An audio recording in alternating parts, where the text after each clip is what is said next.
Hello friends, ഇന്ന് നമുക്ക് കടുക് പൊട്ടിച്ചൊരു മീൻ കറി ആയാലോ.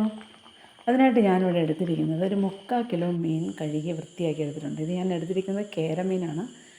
നിങ്ങൾക്ക് തളയോ മോതയോ ഏത് തരം തുണ്ടമീൻ വേണമെങ്കിലും എടുക്കാം.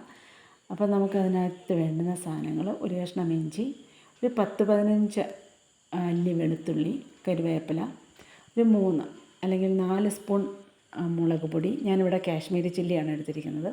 1 സ്പൂൺ മല്ലിപ്പൊടി, ഒരു 1/4 ടീസ്പൂൺ മഞ്ഞൾപ്പൊടി, പിന്നെ കുറച്ച് പുളി മീൻ പുളിയാണ് കഴുകി വൃത്തിയാക്കി ഉപ്പിട്ട് വയ്ക്കുക. എന്നിട്ട് നമ്മൾ ഈ ആദ്യം എടുത്ത മല്ലിപ്പൊടിയും മുളക് പൊടിയും കുറച്ച് വെള്ളം ചേർത്തൊന്ന് കുഴച്ച് വയ്ക്കണം. എന്തിനാണെന്ന് ചോദിച്ചാൽ ഇത് ഒരു കറിക്കൊരു കൊഴുപ്പ് കിട്ടാൻ വേണ്ടിയാണ് ഈ വെള്ളം ചേർത്ത് നമ്മൾ കുഴച്ച് വയ്ക്കുന്നത്. അത് കുഴച്ച് വെള്ളം ആക്കരുത്, ഒന്ന് മിക്സ് ചെയ്ത് വയ്ക്കുക. അതിന് ശേഷം നമുക്ക് അടുപ്പത്ത് മൺചട്ടി വയ്ക്കാം. മൺചട്ടി വെച്ചതിന് ശേഷം നല്ല കടുകിടാന്ന് കടുക് പൊട്ടണം. കടുക് പൊട്ടുന്ന സമയത്ത് നമുക്ക് ഉലുവയിട്ട് പൊട്ടിക്കഴിയുമ്പോൾ നമുക്ക് നമ്മൾ അരിഞ്ഞ് വെച്ചിരിക്കുന്ന ഇഞ്ചിയും വെളുത്തുള്ളിയും കൂടെ അതിലേക്ക് ചേർത്ത് കൊടുക്കാം. ഇഞ്ചിയും വെളുത്തുള്ളിയുടെ പച്ചമണം ഒന്ന് മാറുമ്പോൾ അതിലേക്ക് നമുക്ക് കറിവേപ്പില ഇട്ട് കൊടുക്കാം. കറിവേപ്പില ഇട്ട് ഇളക്കിയതിന് ശേഷം കുറച്ച് മഞ്ഞൾപ്പൊടിയും ഒരു നുള്ളി കായം കൂടി അതിനകത്തേക്ക് ചേർത്ത് കൊടുക്കാം. ഇത് രണ്ടും ഇളക്കി കഴിഞ്ഞാൽ നമ്മളിവിടെ മിക്സ് ചെയ്ത് വെച്ചിരിക്കുന്ന മല്ലിപ്പൊടിയും മുളക് പൊടിയും കൂടെ ഉണ്ട്. ഈ അരപ്പ് നമുക്ക് അതിലേക്കിട്ട് ഈ അരപ്പെല്ലാം നന്നായി ഒന്ന് യോജിപ്പിക്കണം. എണ്ണയും ഈ അരപ്പും കൂടെ നന്നായി യോജിച്ച് കഴിയുമ്പോൾ നമുക്കതിലേക്ക് പുളി ഇട്ട് കൊടുക്കാം.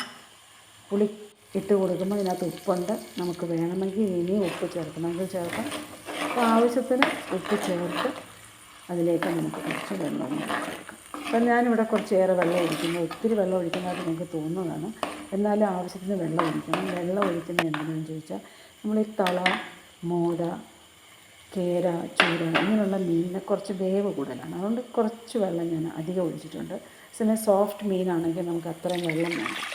അപ്പോൾ ഇതിന് വേണ്ടി നമ്മൾ കുറച്ച് വെള്ളം ഒഴിക്കുന്നു. ആ വെള്ളം ഒഴിച്ച് ഇളക്കി അത് നന്നായി തിളച്ച് വരുമ്പോൾ നമുക്കതിലേക്ക് മീൻ പെറുക്കിയിട്ട് അടച്ച് വയ്ക്കുക. അടച്ച് വെച്ച് കഴിഞ്ഞ് ഒരു 15 മിനിറ്റ് ഹൈ ഫ്ലെയിമിൽ ഇതങ്ങോട്ട് വേവിക്കണം. അപ്പോൾ നിങ്ങൾ അത് വെന്ത് വരുന്ന സാധനം നന്നായിട്ടാവുന്ന സമയത്ത് നമ്മൾ തുറന്ന് നോക്കണം. അത് വെന്തോ അല്ലെങ്കിൽ തിളച്ചിട്ടുണ്ടോ നന്നായിട്ടായിട്ടുണ്ടോ നോക്കാം.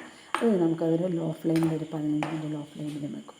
ഇങ്ങനെ വെച്ച് നമ്മൾ കറി എടുത്തു കഴിഞ്ഞാൽ ഈ കറിക്ക് ഭയങ്കര ടേസ്റ്റാണ്. എന്നിട്ട് നമുക്ക് നോക്കാം, അത് വറ്റി വന്നിട്ടില്ല, കുറച്ചുകൂടെ വറ്റാനുണ്ട്. അപ്പം നമുക്കത് വറ്റി വരുന്നിടം വരെ ഒന്ന് നോക്കാം. കുറച്ച് കഴിഞ്ഞിട്ട് നമുക്ക് സ്റ്റൗവ് ഓഫ് ചെയ്തിടാം. ഇനി നിങ്ങൾക്ക് അപ്പോൾ ഈ കറി നല്ല ടേസ്റ്റ് ആയിട്ടുണ്ട്, നല്ല എണ്ണ തെളിഞ്ഞിട്ടുണ്ട്. അപ്പോൾ നിങ്ങൾക്ക് ഇതെല്ലാവർക്കും ഇഷ്ടപ്പെട്ടെങ്കിൽ നിങ്ങൾ ലൈക്ക് ചെയ്യുക, ഷെയർ ചെയ്യുക, എന്നെ സപ്പോർട്ട് ചെയ്യുക. അപ്പോൾ എല്ലാവർക്കും ഇത് കാണുന്ന എല്ലാവർക്കും താങ്ക്സ് ഉണ്ട്. അപ്പോൾ താങ്ക് യു ഫോർ വാച്ചിങ്. അപ്പോൾ ഇനിയും ഞാൻ അടുത്ത വീഡിയോ ആയിട്ട് വരാം.